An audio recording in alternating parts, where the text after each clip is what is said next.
રાજ્યની કાયદો અને વ્યવસ્થા અંગે ગૃહ રાજ્યમંત્રીની અધ્યક્ષતામાં સમીક્ષા બેઠક, તમામ જિલ્લાના પોલીસ વડા અને રેન્જ આઈજી હાજર. રાજ્યની કાયદો અને વ્યવસ્થા મુદ્દે ગૃહ રાજ્યમંત્રીએ કહ્યું, ગુનેગારો સામે પોલીસ કડક પગલાં ભરશે, ઝડપથી ન્યાય અપાવવામાં ગુજરાત મોખરે. હર્ષ સંઘવીએ સુરત શહેરમાં ક્રાઇમની ઘટનાઓ અંગે કોંગ્રેસ પર આરોપ લગાવ્યા, કહ્યું સુરતને બદનામ કરવાનું કોંગ્રેસનું મિશન, સરકારી આંકડા મુજબ સુરતમાં ગુનાખોરી ઓછી. અન્ય રાજ્યોની ક્રાઇમની ઘટનાઓ સાથે સરખામણી કરતા ગૃહ રાજ્યમંત્રીએ કહ્યું, આવા વિડીયો અનેક રાજ્યના જોયા હશે, પણ આપણા જેવી કાર્યવાહી તમે નહીં જોઈ હોય. ગુનેગારો પર હજુ પણ કડક પગલાં લેવાશે. રાજ્યમાં પોલીસ અને ગુંડાઓની સાઠગાંઠ મુદ્દે ગૃહ રાજ્યમંત્રી હર્ષ સંઘવીએ આપી ચેતવણી, કહ્યું ગુનાખોરો સાથે પોલીસ અધિકારીઓના સંબંધ હશે તો કડક કાર્યવાહી કરાશે. ગુનાખોરી સામે પોલીસ વિભાગ કંઈ પણ નહીં ચલાવે. અમદાવાદ પોલીસનો ગુનેગારોને ડામવાનો એક્શન પ્લાન, ગુજસી ટોક, પાસા, તડીપાર સહિતના પગલાં લેવાશે. ક્રાઇમ બ્રાન્ચે 1100થી વધુ ગુનેગારોનું લિસ્ટ કર્યું તૈયાર. ગુનેગારોને કાયદાનું ભાન કરાવવા એક્શન પ્લાન. રાજકોટમાં અશાંત ધારો લાગુ કરવાની માંગ ઉઠી. સૌરાષ્ટ્ર કલા કેન્દ્ર વિસ્તારમાં નિર્મલા રોડ પ્રકાશ સોસાયટીમાં અશાંત ધારાની માંગ, સ્થાનિકોએ પોલીસ કમિશનર કચેરીએ કરી રજૂઆત. કોંગ્રેસના ધારાસભ્ય ઇમરાન ખેડાવાલાએ કહ્યું, પરપ્રાંતીયના કારણે ગુનાખોરી વધી છે. પરપ્રાંતીયો ગુજરાતને યુપી બિહાર સમજી રહ્યા છે. પોલીસે જે એક્શન લીધા તે સરાહનીય. પરપ્રાંતીય મુદ્દે કોંગ્રેસના ધારાસભ્ય શૈલેષ પરમારે કર્યા પ્રહાર, ભાજપ સરકારની નિષ્ફળતા છે. ભાજપ દોષનો ટોપલો પરપ્રાંતીય પર ઢોળે છે. ગુજરાતમાં રહેનાર તમામ લોકો ગુજરાતીઓ છે. બાપુનગરના ધારાસભ્ય દિનેશ કુશવાહે કહ્યું, ભાજપ સરકાર સબકા સાથ સબકા વિકાસથી ચાલે છે. વસ્ત્રાલમાં અસામાજિક તત્વો સામે કડક કાર્યવાહી કરવામાં આવી છે. અસામાજિક તત્વોના મકાન તોડી અને સરઘસ કાઢવામાં આવ્યું. ગુનેગાર સ્થાનિક હોય કે પરપ્રાંતીય, કાર્યવાહી થશે. સરકાર કાયદો તોડનાર સામે સખત પગલાં ભરશે. પરપ્રાંતીય મુદ્દે એમએલએ અમૂલ ભટ્ટનું નિવેદન, કહ્યું પોલીસની કામગીરી સરાહનીય. અમૂલ ભટ્ટે વધુમાં કહ્યું, કેટલાક લોકો વિસ્તારોમાં ગુનામાં પરપ્રાંતીય સવિશેષ હોય છે. પરપ્રાંતીય ગુનાખોરી મુદ્દે ભાજપ નેતા અમૃત્યાનું નિવેદન, બહારના રાજ્યના લોકો જ્યાં વસવાટ કરે છે ત્યાં નાની મોટી ઘટનાઓ વધુ બને છે. પોલીસ આ લોકો પર કાબુ મેળવવા માટે સક્ષમ છે. અમદાવાદના પાલડીમાં ગુજરાત એટીએસ અને ડીઆરઆઈએ દરોડા પાડી 95.5 કિલો સોનું જપ્ત કર્યું. સોનું શેરબજારના ઓપરેટરનું હોવાની શક્યતા, ઘરમાં છુપાવેલા સોના અંગે મળી હતી બાતમી. જૂનાગઢના ગિરનાર રોડ પર મામાદેવના મંદિરમાં ચોરી, મંદિરની દાનપેટી તોડી હજારોની ચોરી. રાજકોટમાં હત્યા કરી ફરાર થયેલો આરોપી ગોવિંદ ખાન ઝડપાયો. હત્યાના કેસમાં આરોપી 11 વર્ષથી ફરાર હતો. ક્રાઇમ બ્રાન્ચે વેશપલટો કરી આરોપીને ઝડપી પાડ્યો. કચ્છના ભચાઉમાં હત્યાના આરોપીનું ગેરકાયદે મકાન તોડી પડાયું. આરોપીની લૂંટ પ્રોહિબિશનના ગુનામાં પણ સંડોવાયેલો.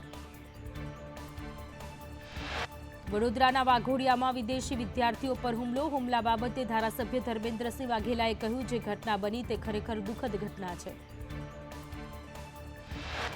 ધર્મેન્દ્રસિંહે કહ્યું, ભાષાના કારણે હુમલો થયાનું મારા ધ્યાને આવ્યું. આ ઘટનામાં સંડોવાયેલા તમામ 10ની ધરપકડ કરાઈ.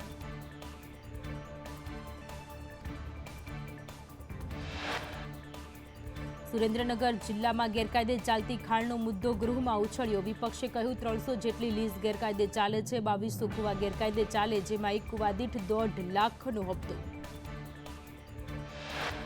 વિપક્ષના સવાલ સામે સરકારનો ગૃહમાં જવાબ, કહ્યું સુરેન્દ્રનગરમાં સરકારે 30 લીઝને મંજૂરી આપી, જ્યારે માત્ર 12 લીઝની જ માપણી કરવામાં આવી. 2 વર્ષમાં કાર્બોસેલની ગેરકાયદે ખનનમાં 5 કેસ નોંધાયા. વિધાનસભા ગૃહમાં આદિજાતિ વિસ્તારમાં ટીડીઓની ખાલી જગ્યાને લઈ સરકારનો જવાબ. છોટાઉદેપુરના ક્વાંટમાં ટીડીઓની જગ્યા 2023થી ખાલી, ધારાસભ્ય જયંતિ રાઠવાના સવાલમાં સરકારનો જવાબ. વિધાનસભા ગૃહમાં મેટ્રો જમીન સંપાદનના આંકડા રજૂ કરાયા. ખાનગી જમીન સંપાદનનો ખર્ચ 221 કરોડ થયો. અમદાવાદમાં 3 હેક્ટરથી વધુ ખાનગી જમીનનું સંપાદન. ખાનગી જમીન માટે ₹221.33 કરોડની ચૂકવણી કરાઈ. જમીન રીસર્વે મુદ્દે સરકારે ગૃહમાં જવાબ રજૂ કર્યો. રાજ્યમાં 7.67 લાખ વાંધા અરજીઓ આવી. 1.63 અરજીઓમાં હજુ પણ માપણી બાકી. 4 તબક્કામાં અરજીનો નિકાલ કરાશે. જમીન રીસર્વેમાં સરકારના જવાબમાં એમએલએ વિમલ ચુડાસમાનો સવાલ, અરજીઓ કરતા નિકાલ વધારે કઈ રીતે? આટલી વધારે અરજી ક્યાંથી આવી? ઉનામાં 184 હોય તો નિકાલ 304 બતાવે છે. કોડીનારમાં 47 આવી છે, નિકાલ 247. પાટણમાં 14 અરજી, નિકાલ 131 અરજીનો થયો. સૂત્રાપાડામાં 104 અરજી આવી છે, 684 અરજીનો નિકાલ કેવી રીતે થયો?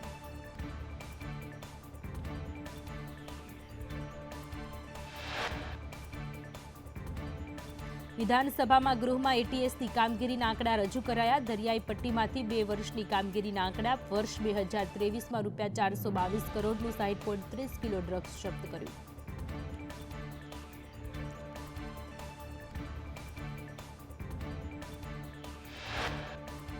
વર્ષ 2024માં ₹62.85 કરોડનું 173 કિલો ડ્રગ્સ જપ્ત. એટીએસના ઓપરેશનમાં કુલ 6 વિદેશી નાગરિકો ઝડપાયા. વિધાનસભા ગૃહમાં સુરત શહેર અને જિલ્લામાં ક્રાઇમ રેટના આંકડા રજૂ કરાયા. 2 વર્ષમાં સુરત શહેર જિલ્લામાં હત્યાના 266 કેસ, 2 વર્ષમાં દુષ્કર્મના 657 કેસ. સુરત શહેર જિલ્લામાં 2 વર્ષમાં ચોરીના 4889 કેસ, 2 વર્ષમાં મહિલા અત્યાચારના 767 ગુના નોંધાયા. નવસારી જિલ્લામાં 2 વર્ષમાં હત્યાના 26 ગુના નોંધાયા. દુષ્કર્મના 44, ચોરીના 365, મહિલા અત્યાચારના 48 કેસ. ખ્યાતિ હોસ્પિટલ કાંડના આરોપી રાજશ્રી કોઠારી હાઈકોર્ટના શરણે. રાજશ્રી કોઠારીએ હાઈકોર્ટમાં કાયમી જામીન અરજી કરી. આગામી દિવસોમાં હાઈકોર્ટમાં સુનાવણી હાથ ધરાશે. વડોદરાના કારેલીબાગ અકસ્માત બાદ વીએમસી જાગી. આમ્રપાલી કોમ્પ્લેક્સથી સંગમ સુધીના દબાણો દૂર કરાયા. અમદાવાદમાં ધોળકામાં કૌકા ગામની ગૌચરની જમીનમાં માટી ખનન કરવામાં આવ્યું. કૌકા ગ્રામ પંચાયતની રજૂઆતો છતાં તંત્ર બેધ્યાન. માટી ખનન કરનારા સામે પગલાં લેવાની કરાઈ માંગણી. ગોધરામાં વિકાસના દાવાઓ પોકળ સાબિત થયા. સરકારી રસ્તા માટે 1 કરોડ જેટલી માતબર રકમ ફાળવી, પણ હજુ રસ્તા બન્યા નથી. પાલિકાના મુખ્ય અધિકારીએ કોન્ટ્રાક્ટરની નોટિસ ફટકારી. રાજકુમાર જાટના મોત બાદ રાજકોટમાં જાટ સમાજનો આક્રોશ. જાટ સમાજે મોતની સીબીઆઈ તપાસ કરવા માંગ કરી. સુરતમાં રાજકુમાર જાટ ન્યાય સમિતિની રચના કરાઈ. જાડેજાના પુત્ર ગણેશ ગોલ્ડન પર હત્યાનો ગંભીર આરોપ. વડોદરામાં રફતારના રાક્ષસ રક્ષિત સામે રોષ. એનએસયુઆઈ દ્વારા એમએસ યુનિવર્સિટીમાં વિરોધ પ્રદર્શન. રક્ષિત ચોરસિયાને યુનિવર્સિટીમાંથી ટર્મિનેટ કરવા માંગ. એમએસ યુનિવર્સિટીના વાઇસ ચાન્સેલર ધનેશ પટેલે કહ્યું, લો ફેકલ્ટીના ડીન સાથે ચર્ચા થશે. યુનિવર્સિટીની કમિટી સાથે ચર્ચા થશે. કાયદેસર રીતે કાર્યવાહી કરવાની થાય તે કરીશું. વિક્રમ ઠાકોર મુદ્દે એમએલએ ધવલસિંહ ઝાલાની પ્રતિક્રિયા. સમાજના કલાકારોને બોલાવવા સીએમ સાથે ચર્ચા કરીશું. એમએલએ ધવલસિંહ ઝાલાએ કહ્યું, ઠાકોર સમાજના આગેવાનો સાથે પણ અમે સંપર્ક કરી રહ્યા છીએ. ઠાકોર કલાકારોને ઉત્તર ગુજરાતના કાર્યક્રમ મળવા જોઈએ. વિક્રમ ઠાકોરની નારાજગી મુદ્દે કોંગ્રેસ એમએલએ અમૃતજી ઠાકોરનું નિવેદન. વિક્રમ ઠાકોરને ન બોલાવ્યા તેનું ખૂબ દુઃખ થયું છે. સરકારે આવું ન કરવું જોઈએ. અમૃતજી ઠાકોરે કહ્યું, તમામ કલાકારોને આમંત્રણ આપવું જોઈએ. અન્ય સમાજના કલાકારોને પણ આમંત્રિત નથી કર્યા. વિક્રમ ઠાકોરના સૂરમાં સમાજે પુરાવ્યો સૂર. વિક્રમ ઠાકોરના સમર્થનમાં આવ્યા એમએલએ કિરીટ પટેલ. કહ્યું, કોઈ પણ કલાકાર સાથે આવું ન થવું જોઈએ. બાકી રહેલા કલાકારોને બોલાવવા જોઈએ. ગાંધીનગરમાં 20 માર્ચે આરોગ્ય કર્મચારીઓ ધામા નાખશે. ગ્રેડ પે ટેકનિકલ અને ખાતાકીય પરીક્ષાને લઈ લડત. પડતર માંગણીને લઈ સીએમને રૂબરૂ આવેદનપત્ર પાઠવવામાં આવશે. મહીસાગરમાં આરોગ્ય કર્મચારીઓની માંગ ન સંતોષાતા હડતાળ પર ઉતર્યા. 400 કર્મચારીઓ હડતાળ પર ઉતરતા આરોગ્ય સેવાઓ પર અસર. ખાતાકીય પરીક્ષા રદ કરવાની માંગ સાથે વિરોધ. સુરતમાં આરોગ્ય કર્મચારીઓની હડતાળને લઈ જિલ્લામાં આરોગ્ય સેવા પર અસર. ટેકનિકલ કેડરમાં સમાવેશ કરવાની ગ્રેડ પે સહિતની માંગણીઓ. નવસારીમાં 530 આરોગ્યકર્મી અચોક્કસ મુદતની હડતાળ પર. હડતાળને લઈ જિલ્લામાં આરોગ્ય સેવા પર અસર. ટેકનિકલ કેડરમાં સમાવેશ કરવાની ગ્રેડ પે સહિતની માંગ કરવામાં આવી. અમદાવાદની ચાણક્યપુરી વિસ્તારની પ્રેસિડેન્ટ સાયન્સ કોલેજ વિવાદમાં આવી. છેડતીની ફરિયાદ કરનાર સામે કોલેજની ફરિયાદ. ફરિયાદી વિદ્યાર્થીનીને કોલેજમાંથી ટર્મિનેટ કરાઈ. વિદ્યાર્થિનીને એનઓસી આપતા કોલેજમાં હોબાળો મચાવવામાં આવ્યો. વિદ્યાર્થી સંગઠને કોલેજમાં વિરોધ નોંધાવ્યો. સોનગઢ તાલુકાના ગુણાસ્તદામાં જે.કે પેપર મિલના કર્મચારીઓ હડતાળ પર ઉતર્યા. કંપનીના મેનેજમેન્ટ સાથે અવારનવાર વિવાદ થતા 1200થી વધુ કર્મચારીઓ કામથી અળગા રહ્યા. ગાંધીનગરમાં વ્યાયામ શિક્ષક ભરતી મુદ્દે આંદોલન. મોટી સંખ્યામાં ઉમેદવારો એકત્ર થયા. વ્યાયામ શિક્ષકોની કાયમી ભરતીની માંગ કરવામાં આવી.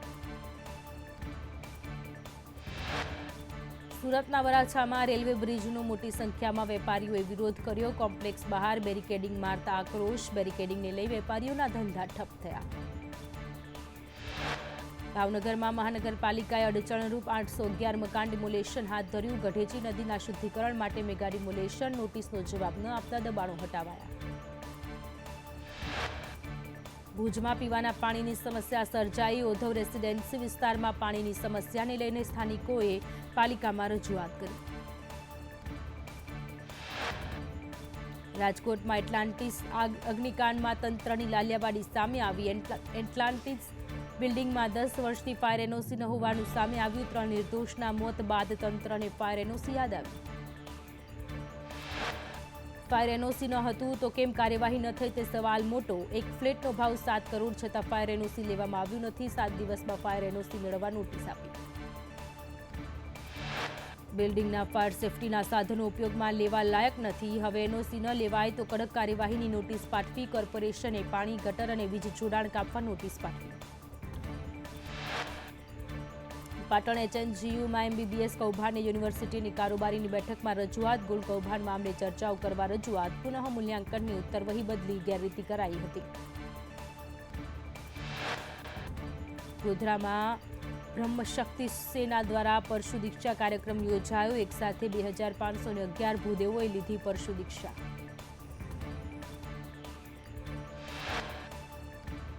વડોદરા મિયા ગામની પાંજરાપોળના પશુઓએ માણી ફ્રૂટની લિજ્જત. દાતાઓએ તરબૂચ, શક્કરટેટી અને ટામેટા આરોગવાનો આનંદ માણ્યો. અમદાવાદના સાણંદમાં 23મી માર્ચે વીરાંજલિ કાર્યક્રમ યોજાશે. ગુજરાતમાં છેલ્લા 17 વર્ષથી યુવાનોને પ્રેરણા મળે અને દેશભક્તિની ભાવના જાગે તે માટે આ કાર્યક્રમનું આયોજન થાય છે.